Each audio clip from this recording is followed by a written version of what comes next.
Muito bom dia, sejam todos bem-vindos ao canal Educação. Mais uma aula de Química, professora Érica Ramos com vocês, diretamente do Estúdio 2, com a tia Dene, o tio Renan, que tá com um novo corte de cabelo, super estiloso. Tá lindo, viu, Renanzinho? Não escute as críticas dos outros, você tá lindo. Adorei. Baixa Grande do Ribeiro, Cajueiro da Praia, Canavieira, Colônia do Gurgué e Dom Inocêncio. Muito obrigada por me deixarem eu adentrar a sala de aula de vocês, tá? E eu espero que hoje seja muito produtivo. Pessoal, com essa proximidade do Enem, eu acredito que alguns de vocês também vão prestar a prova, né? Fazer a prova do Enem.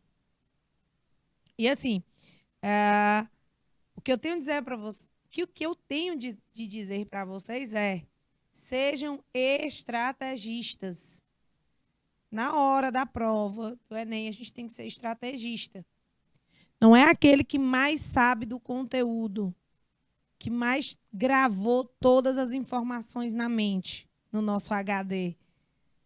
Na verdade, é aquele que sabe por onde começar e qual caminho percorrer durante a prova.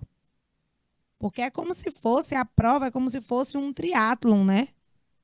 A prova do Enem é como se fosse um triatlon, né? Em que você tem que fazer aqui uma modalidade, depois corre e faz outra, depois outra, ou um pentátlon, não sei, por conta do número de disciplinas. Então, o que a gente precisa ter? Calma, paciência e estratégia. Primeira coisa, folheie toda a prova, busque, ao olhar, questões de fácil interpretação e de fácil resolução. Porque, de um modo geral, o que nós temos? Nós temos 3 minutos por questão. E isso, se a gente for considerar o fato de que tem o componente emocional, isso é pouquíssimo tempo, né, pessoal? Isso é muito pouco. Colônia do Gurgué, estou esperando o bom dia de vocês. Dom Inocêncio, Canavieira, Cajueiro da Praia. Hoje eu acho que é uma das primeiras vezes que vocês estão assistindo a aula comigo. Mas o restante aqui, cadê meu bom dia que não chegou? Hein? Cadê meu bom dia? Minha filha, não é assim não. Não é assim de jeito nenhum. Falem comigo. Podem falar comigo bem que eu estou esperando. Enfim. Então, você vai começar a responder as questões fáceis. Por que você tem que começar a responder as questões fáceis? Aquelas que você considera fácil. Não necessariamente seja a primeira de natureza e depois a segunda de matemática. Não tem ordem. Não tem ordem, tá bom? Não tem ordem coisa nenhuma. Você vai onde você acha mais fácil. Porque quando você resolve todas as questões mais fáceis, o TRI, que é o esquema lá, o sistema que corrige, ele vai entender que o conhecimento básico você tem. Boa. Agora, se tu acerta por chute uma questão difícil e erra um monte de fácil, ele vai entender que aquela questão ali foi um chute mesmo. Por quê? Porque se tu errou uma difícil, aliás, se tu acertou uma difícil e errou fácil, como assim? Como é que tu erra uma questão fácil e acerta uma questão difícil? Então, ele acha que ali você não sabe, que você chutou. Então, sua nota cai. Portanto, gente, vamos tentar responder primeiro as fáceis. E aí a gente vai para a resolução daquelas mais complexas, tá bom? Serve para vocês, para todos. Oi, Baixa Grande do Ribeiro, bom dia. Não vai porque amanhã é feriado, tá? Amanhã é feriado, então amanhã vocês não têm aula, beleza? Aproveitem para rezar, descansar, relaxar, tomar um banho de cachoeira, se estiver aí na cidade de vocês. É bom demais, viu? Pois aproveitem para relaxar. Amanhã, um momento de descanso, descansar a mente. E na quinta-feira a gente retoma direitinho, tá? A aula de hoje, gente, é sobre termoquímica, onde eu vou mostrar para vocês como é que a gente compreende a variação de energia em uma transformação através de gráficos. Vou ensinar vocês também a calcular a variação de entalpia de uma reação por meio da energia de ligação dos reagentes e produtos. Então, mais uma vez, assunto, aula praticamente a aula quase que completamente prática. Por quê? Não adianta fingir que está estudando.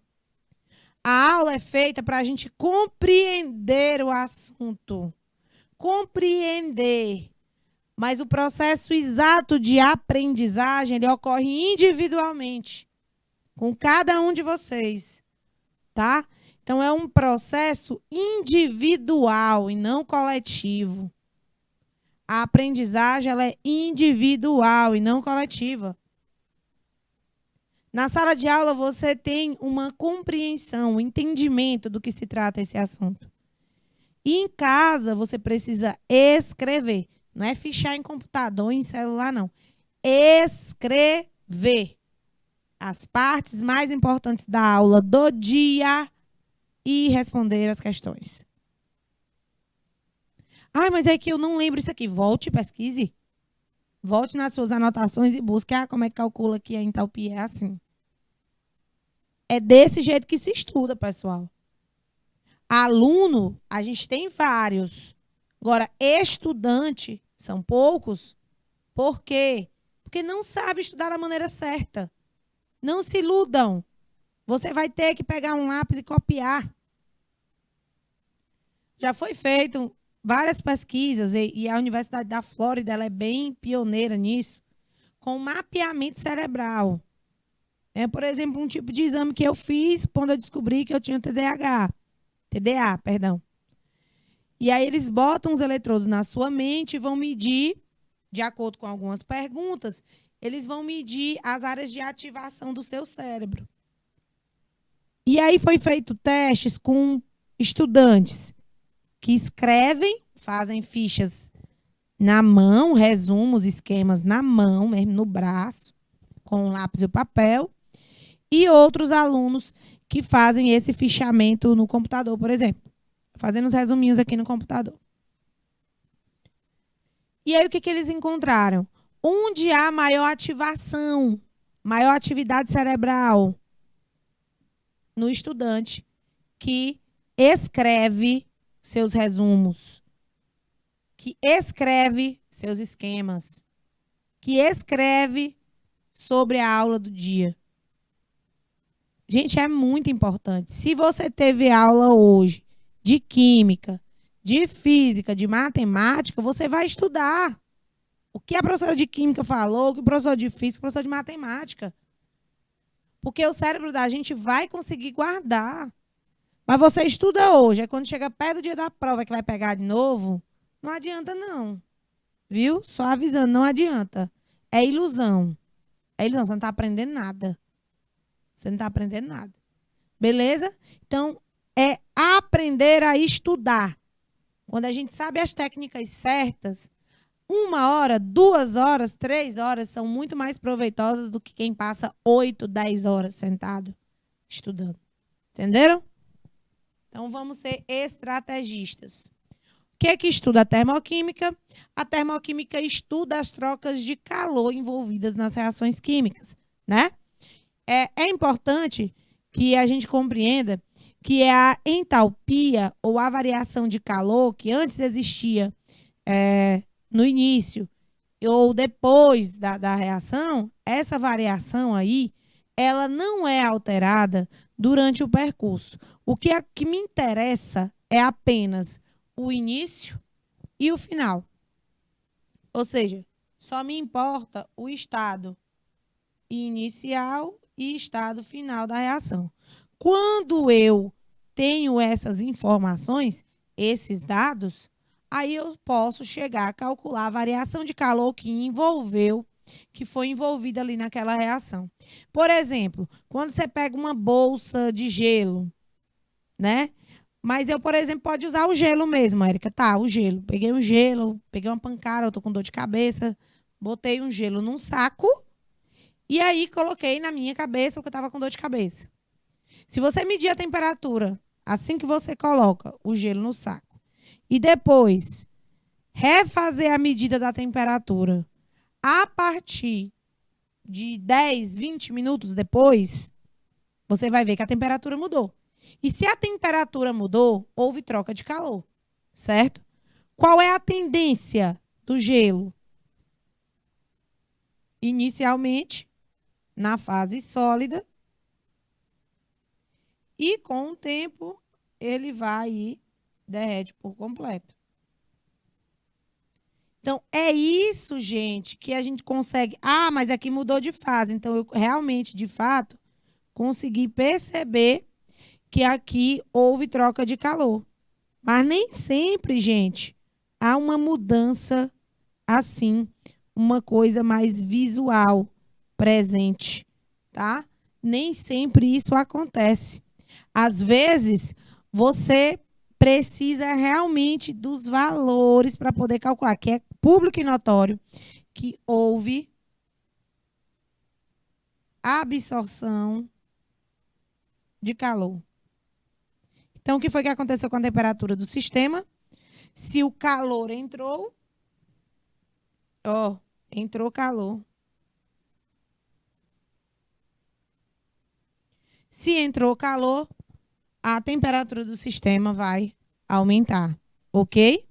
A temperatura do sistema aumenta.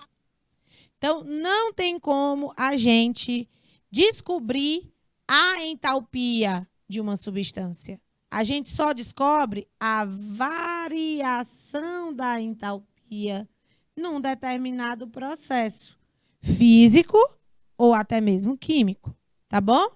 Então, o que a gente consegue descobrir é a variação. A entalpia, ela não é calculada de uma substância em específico.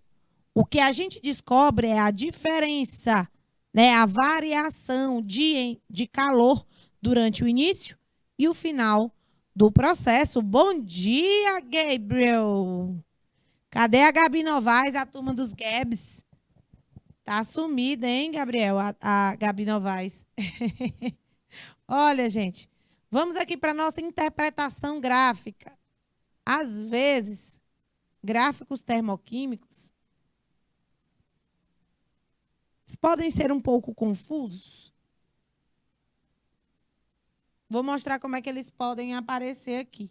Não tão tortos assim como eu estou fazendo, né? Que não seria tão ruim assim. Então, aqui você tem reagentes e aqui você tem produtos. Então, não me interessa o que aconteceu aqui nesse intermeio. O que importa é que houve uma variação da entalpia em relação ao caminho da reação. Eu percebo que, inicialmente, a entalpia... Vão anotando, viu? Se tiver ruim de enxergar, vocês me avisam, tá? Canal da Roça. Ó. A entalpia aqui nesse momento eu posso representar pela entalpia dos reagentes, que é a entalpia do início. Aqui, esse valor aqui, ó, é a entalpia dos produtos, que é uma entalpia do final. Ixi, peraí. Deixa eu apagar aqui. É uma entalpia do final. E uma reação química, ela tem sua variação de entalpia determinada da seguinte forma. Final menos inicial, que no caso a final é produto e o inicial é reagente. E aí isso serve para 99,9% dos cálculos de variação de entalpia. Não, esse link no chat, Dene, me ajuda, tia Dene. O que é esse link no chat aí, Renanzinho? Dos meninos?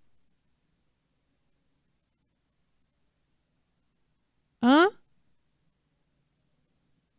Ah, era estudar pode ser leve, né? Ah, entendi, saquei. Já passou, não foi? Ah, tá. Era um link do estudar pode ser leve, viu, Gabriel? Não é vírus, não. Então, Aqui a gente consegue perceber que a entalpia ela vai resultar numa variação negativa, menor do que zero.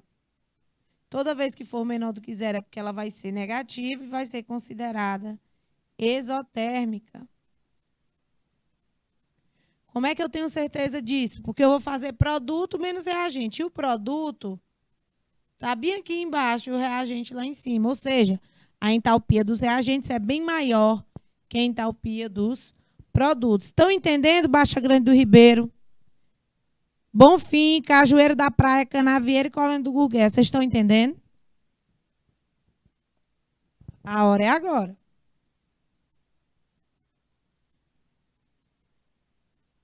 Então, os gráficos geralmente relacionam a entalpia com o caminho da reação, que é da maneira como ela vai acontecendo, né? Isso. E às vezes a gente tem um gráfico. Eita, mas eu tô reta aqui, viu? Ave Maria. Então, quando eu tenho os produtos acima dos reagentes,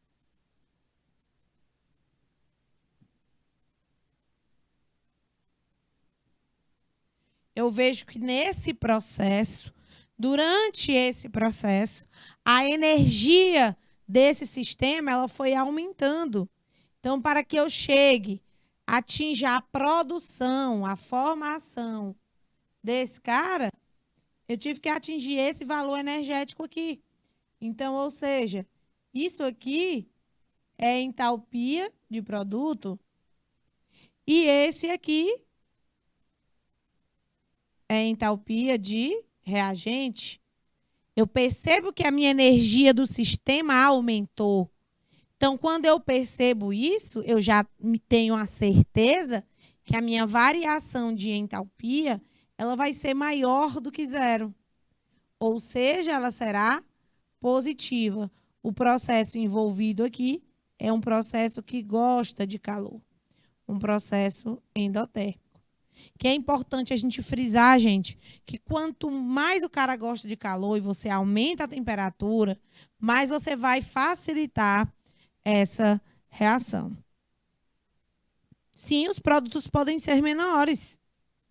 Os produtos podem ser menores. E o interessante é que o ideal da natureza, Gabriel André, é que os produtos formados tenham uma energia menor que a dos reagentes. Ou seja, ofereça uma maior estabilidade para essa substância formada, certo? Então, sempre que eu tiver um gráfico, eu tenho que procurar quem é o reagente, quem é o produto. Porque sempre no início eu tenho reagente. E no final eu tenho produto. Tá bom? Beleza? Então, a interpretação gráfica é isso. Aqui dentro do conteúdo de termoquímica. Tá? Ah, Érica, mas e aqueles gráficos assim, ó, que tu fala? A energia de ativação. A gente vai falar sobre isso. É nosso conteúdo do próximo mês, tá bom? A gente vai falar sobre energia de ativação, aspectos cinéticos, tá bom? Não se preocupe. Então, pensem sempre que a maneira certa de calcular a entalpia de uma reação, descobrir se ela é endo ou se ela é exo, é pegando o produto menos reagente, ou seja, final menos inicial. Não existe outra forma, a não ser que apareça para você um negocinho chamado energia ou entalpia de ligação. Eu vou explicar para vocês o que é isso. Alguém poderia me dizer? Alguém já sabe o que é essa entalpia de ligação ou energia de ligação? Pensa no seguinte. Tu tens uma reação química onde o reagente é A e B e o produto é C. Sempre que tudo que tiver do lado dos reagentes, aqui eu vou ter sempre rompimento de ligações.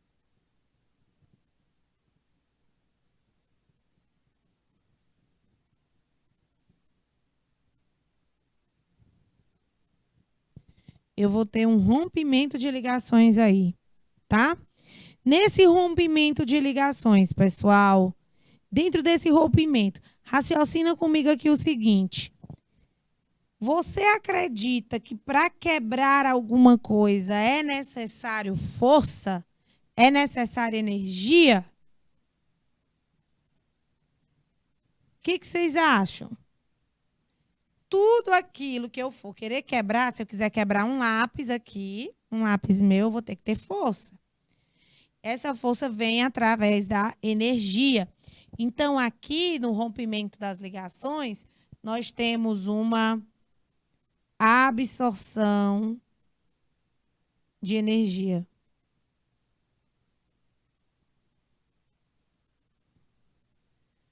Nós temos uma absorção de energia. E na letra C, ó, do lado dos produtos, o que eu tenho aqui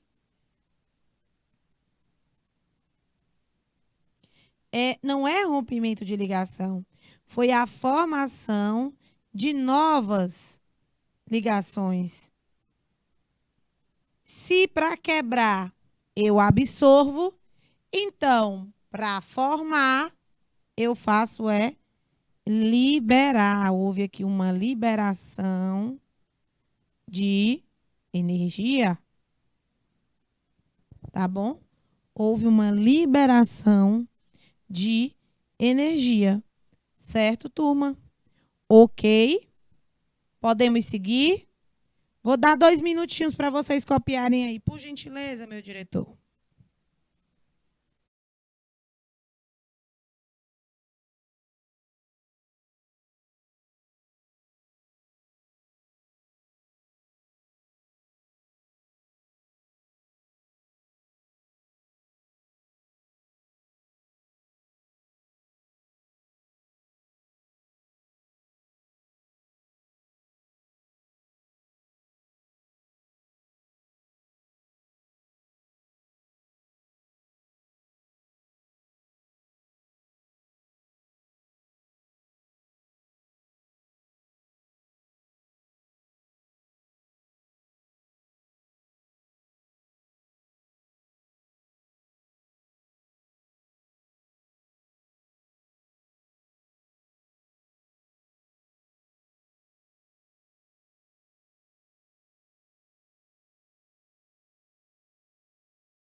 Voltamos, gente. Pronto, ok, né? Aqui a gente já fez essa interpretação gráfica, já percebemos toda vez que o reagente tiver acima no gráfico em relação aos produtos, vai ser uma reação exotérmica, onde o ΔH vai ser negativo. Se os reagentes estiverem lá embaixo e os produtos lá em cima, esse ΔH vai ser positivo, então o processo será endotérmico, ok? Como é que a gente calcula a lei de Hess? Já disse para vocês em relação a estado final e estado inicial, não é isso? Uma coisa que eu não falei para vocês, por exemplo, é quando as reações ocorrem em etapas. Olha só, vou dar um exemplo da equação de ionização do ácido sulfúrico. É uma reação reversível, tá? Em que ele libera primeiro um H+, formando bisulfato.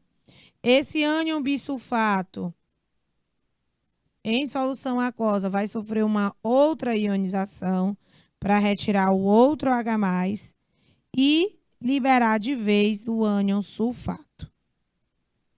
Se eu fosse fazer uma reação global aqui, ficaria H2SO4, se ioniza liberando 2H+, mais SO4, 2-, porque eu pegaria o bisulfato e cortaria. Não é isso? Então, para eu descobrir o ΔH dessa reação aqui, eu preciso do ΔH das etapas dessa reação. O ΔH1, o ΔH1 e o ΔH2, certo? Eu preciso desses valores. Então, para eu chegar numa reação que tá ocorrendo em etapas, não é isso? Uma reação que está acontecendo em etapas, a gente consegue sim determinar a da equação global a partir das etapas que ela está, né, acontecendo. Então, a gente pode inverter, se preciso for, né? Posso multiplicar, se eu multiplicar a equação ou dividir, o valor do ΔH também vai ser multiplicado ou dividido. Se eu inverter a reação, eu vou ter que inverter o sinal, certo? E olha aí o diagrama de entalpia como mostra, né, algumas etapas, né? Todas essas reações que eu estou mostrando aí para vocês, elas são endotérmicas, ou seja, elas ocorreram com absorção de energia. Então, para mostrar para vocês como eu chego na variação de entalpia 3, são duas etapas, a etapa 1 e a etapa 2. Então, você percebe que o resultado da variação de entalpia 3 é justamente as somas das variações de ΔH1 e ΔH2. Então, essa realmente é a transformação de A para C. Porque, veja, A se transformando em B, né? Tem um ΔH1. B se transformando em C, tem um ΔH2. E aí eu quero é a variação de entalpia de A se transformando em C, que é o ΔH3 que ele está mostrando aí. Então, eu pego o B aqui, corto, ó. E é só somar, tá? É só somar. A variação de entalpia da reação 3 é a soma da variação 1 com a variação 2. Ok? E isso é muito importante, pessoal. Olha aí. Vamos, se o valor de A, olha só, ele deu, é porque assim, deixa eu mostrar aqui para vocês. A formando B, o ΔH foi de 122. B formando C, o ΔH foi de 224. Aí ele queria saber qual era a variação de entalpia do A formando diretamente o C. Então, aqui seria a variação final. Certo? Aí, como é que ele fez? Bom, eu pego, corto membros iguais de lados opostos, eu corto. Não precisei inverter ninguém. O que ficou aqui no final? Ficou A, setinha, C. E o ΔH dele é justamente a soma das variações de entalpia das etapas, que é 122 mais 224. Então, a variação é de 346 quilojoules. Beleza? Tudo inverte. Exatamente, Gabriel André. Se eu multiplicar todo mundo, o ΔH também multiplica. Se eu dividir, também divide. Se eu multiplicar, multiplica. Se inverter, inverte. É assim. Tá bom? Agora, olha aqui. Com base nas variações de entalpia associadas à reação a seguir, tá? Aqui eu tenho... Ó, quero o O. Eu acabei baixando aqui. O O sem querer. Eu quero essa reação global. Então, eu quero saber qual é a variação de entalpia dela, tá bom? Eu quero a variação de entalpia dela. Então, você tem duas reações. Veja, primeiro passo, descobrir quem é que eu quero do lado dos reagentes. É só o NO2. Então, e o NO2 está onde? Eu acho o NO2 na primeira reação. E ele está do lado dos produtos. Mas eu quero ele do lado dos reagentes. Então, o que eu tenho que fazer com essa primeira aqui? Eu tenho que inverter. Eu vou inverter essa reação, certo? Eu vou ter que inverter. Por quê? Porque eu quero o NO2 do lado dos reagentes, certo? E o outro, eu quero o N2O4. Esse aqui eu não vou fazer nada, absolutamente nada. Não faz nada com essa reação. Deixa ela bem quietinha, certo? Então, vamos ver o que eu preciso fazer aqui. Inverter, não é? Vamos lá, vou deixar 3 minutinhos, meu diretor, para essa galera tentar responder.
Pronto, gente. Agora nós vamos ter muito cuidado com o sinal. Esse é o grande problema. Bora ficar ligadinho aqui. Quando eu falo inverter, por que eu falei em inverter, pessoal? Eu falei em inverter, por quê? Porque o reagente NO2, aliás, o reagente da reação global, né, o NO2, eu quero ele como reagente, ou seja, eu quero ele do lado antes da seta. E ele está depois da seta, ele está do lado dos produtos. Então, eu preciso levar esse NO2 para o lado dos reagentes, que é na reação aqui ele quer o NO2 do lado dos reagentes. 2 mols de NO2, aqui eu também tenho 2 mols de NO2, porém do lado dos produtos. Então, o que eu precisei fazer com essa reação? Eu precisei inverter. Para inverter a reação, vamos lá. Quem era antes da seta vai para depois da seta.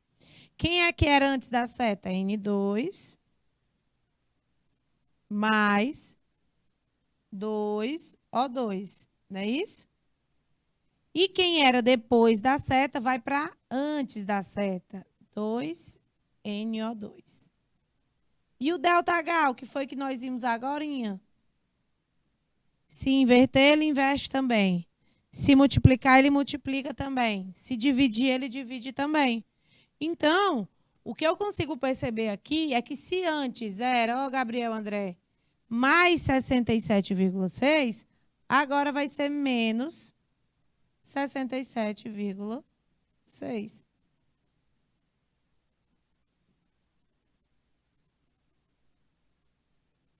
Isso aqui da reação 1. Na reação 2, eu não vou fazer nada, eu não vou mexer. Portanto, se eu não vou mexer, o ΔH da 2 permanece o quê? Mais 9,6 quilojoules. Sendo assim, como é que eu descubro o ΔH dessa reação final? Percebeu, Gabriel? Percebeu aí? Que tem que ter um cuidadozinho, porque o babado é pesado, a gente pode se confundir com os sinais.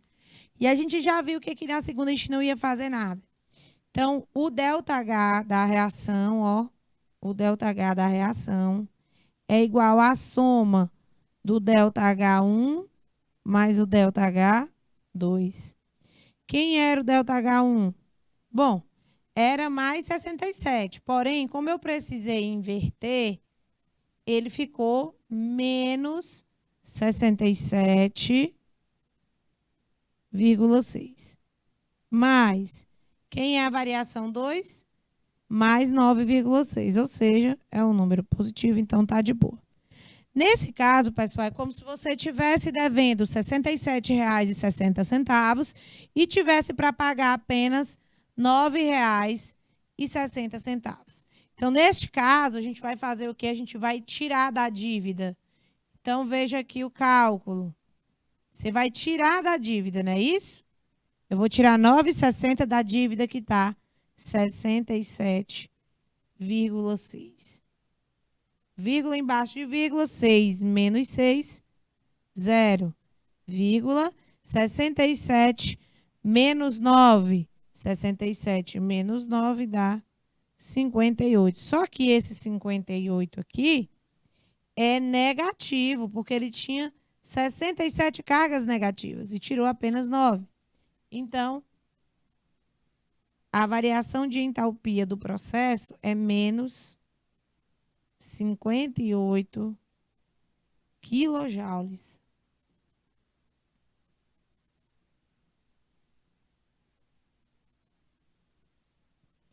Menos 58 quilojoules, ok? Então, já tenho aí o gabarito da primeira questão, letra A. Ok? Perfeito, Gabriel. Perfeito, Canavieira. Colônia do Gugué, Baixa Grande do Ribeiro. Bora, que agora o babado ficou mais complicado. A gente vai sempre subindo o nível, né? Aqui a gente tem a equação do metano sendo queimado, a equação de combustão do metano. Então, tá aqui o metano, que pode ser utilizado como combustível. A gente viu muito falar sobre isso no mês passado, no mês de setembro, a gente falou muito sobre isso. E aí ele diz para você utilizar, olha só o detalhe que eu acho importantíssimo. Utilizando as equações abaixo que você julga necessário, obtém o valor da entalpia da equação 1, que é a combustão do metano. Então, gente, o que eu tenho que procurar? O que eu tenho lá na minha reação? Eu tenho que procurar metano. Eu tenho que procurar oxigênio. Eu tenho que procurar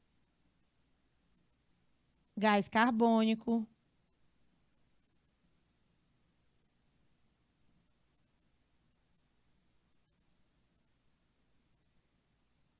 Eu tenho que procurar água. Então, só vou usar as equações termoquímicas que tenham aquilo que eu preciso, certo? Então, a gente vai fazer como? Eu vou dar uma dica para vocês, eu vou ajudar vocês a montar, depois eu dou um tempinho para vocês responderem. Bom, eu vou aqui, ó, procurando metano, metano, metano, metano. Opa! Achei o metano, ele está aqui. Então, eu sei que eu vou usar essa equação aqui, porque eu já achei o metano. Quem mais que eu tenho que ter? Oxigênio. Beleza. Essas duas aqui têm oxigênio. Eu tenho que ter oxigênio, eu tenho que ter água e eu tenho que ter gás carbônico. E aí? Eu tenho que ter gás carbônico. Então, muito provavelmente, eu vou ter que usar todo mundo mesmo. Aí, é todo mundo, filho. Vou ter que usar a galera toda, a maior galera. Mas vamos lá. Então, já encontrei todo mundo, beleza. Show. O que eu preciso fazer? Botar todo mundo onde eu quero que esteja. Vamos repassar aqui. Eu tenho que ter metano do lado dos reagentes, né? Eu tenho que ter metano do lado dos reagentes. Onde é que eu tenho metano? É nessa última aqui. E ele está do lado dos produtos. Portanto, o que eu preciso fazer? Eu vou inverter. Se você vai inverter, como é que fica aqui? CH4, setinha, carbono sólido, mais 2H2, gasoso. E o ΔH dessa reação era menos 74, agora vai ficar mais 74,8 kJ por mol. Inverti a reação. Quando eu inverto a reação, eu inverto o sinal. Agora, outra coisa que eu preciso de oxigênio. Já tem um oxigênio aqui, tanto nessa segunda como nessa terceira. Por enquanto, não vou fazer nada, tá? E essa outra aqui, ó, eu quero água, só que a água é do lado dos produtos. A água é do lado dos produtos, então eu vou inverter. Érica, tu vai multiplicar por 2 também. Vou não, sabe por quê? Porque tem outra água aqui. Então, quando eu inverter aquela lá de cima, eu vou somar, vou ficar com 2 águas. Então, depois de invertida, como é que fica? Fica CO mais H2, produzindo carbono sólido, mais H2O. E o ΔH, que antes era mais 131,3, vai ficar menos 131,3 kJ por mol. Aí, CO2 do jeito que tá ótimo, né? Tá ótimo porque eu vou ter mesmo esse esse CO2. E aí, o que que eu faço então, galera? O que que eu faço então? Olha só. Eu vou ter que somar essas equações e ver o que está faltando. Eu vou dar 3 minutinhos para vocês, tá bom? 3 minutinhos, meu diretor.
Voltamos!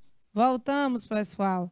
Falta balancear o resto. Então, Gabriel, André, exatamente. Tem duas formas de você fazer isso, né? Então, deixa eu deixar desmarcado aqui para a gente ver uma outra forma. Olha só. Existem duas maneiras. Uma bem trabalhosa, que era o caminho que eu estava vindo aqui, ó, para dar serviço para vocês. E tem outras maneiras mais simples. Ó, você vai manter a primeira. Mantém a segunda.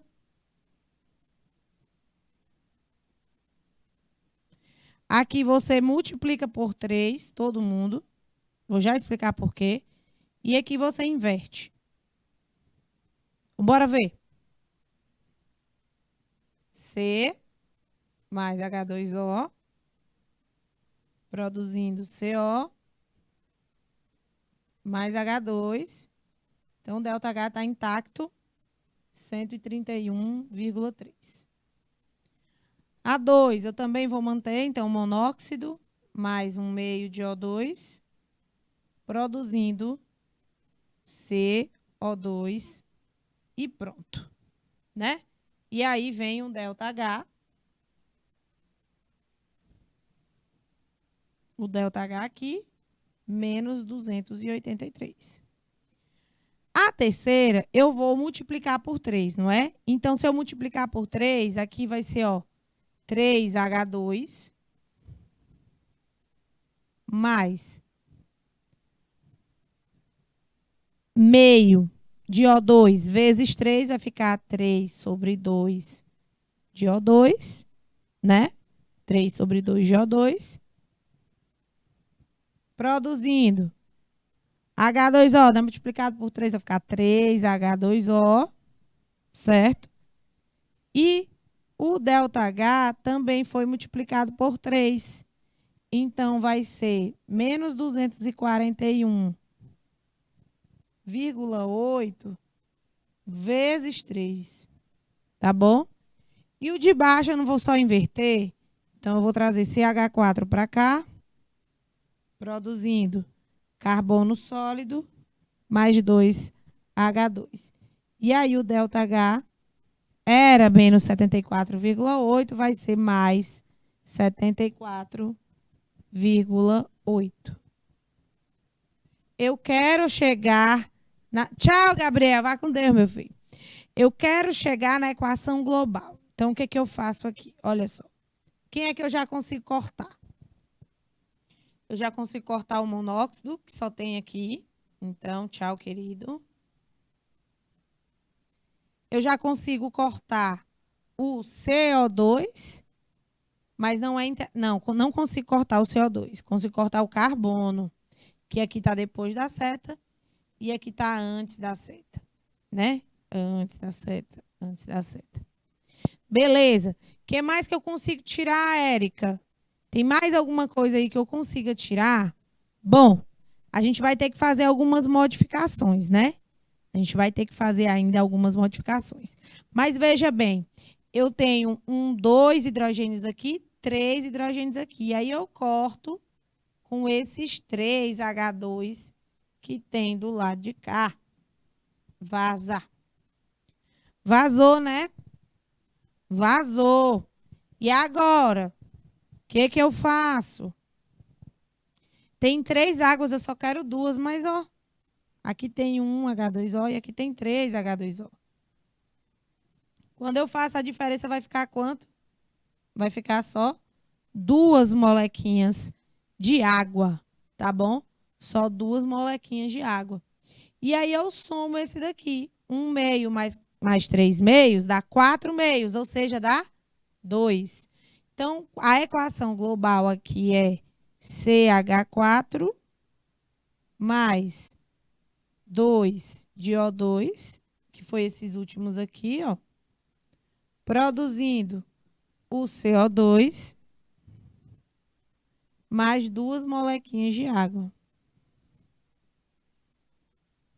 Ok? Aí, como é o ΔH dessa reação aqui? Tu vai somar todo mundo. Tu vai pegar o 131,3 mais menos 283. Deixa eu aumentar aqui o espaço, tá bom? Vou fazer embaixo, é melhor. Fazer embaixo para a gente. Então, o ΔH da reação, eu vou ter que somar todo mundo. O primeiro, 131,3, mais o segundo, que é menos 283, mais o terceiro, que é 3 vezes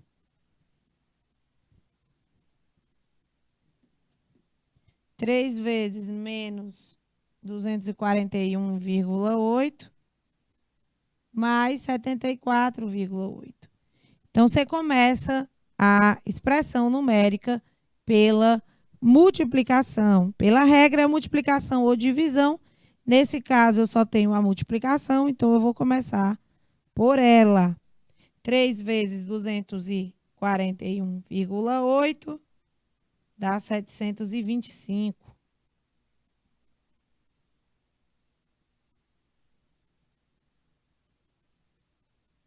Negativo, né? mais 74,8. Então, mais com menos, a gente já sabe. Mais com menos dá menos. Dá menos, né?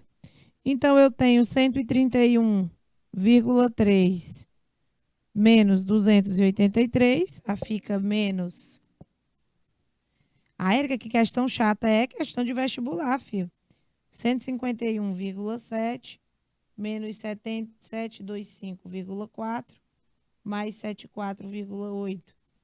Então, 151,7 menos 725,4 dá 877,1 negativos, né? Mais 74,8, certo? Que resulta em um ΔH de menos 802,3 quilojoules por mol. Érica, uma questão dessa não é nem eu ia passar 2 horas para me responder. A intenção é que tu consiga pegar as outras questões mais simples e responder mais rápido. E essa aí você ia ter um pouquinho de trabalho. Entendeu? Na nossa segunda aula, a gente vai dar continuidade à resolução dos exercícios, viu? Aguardo vocês. Até já!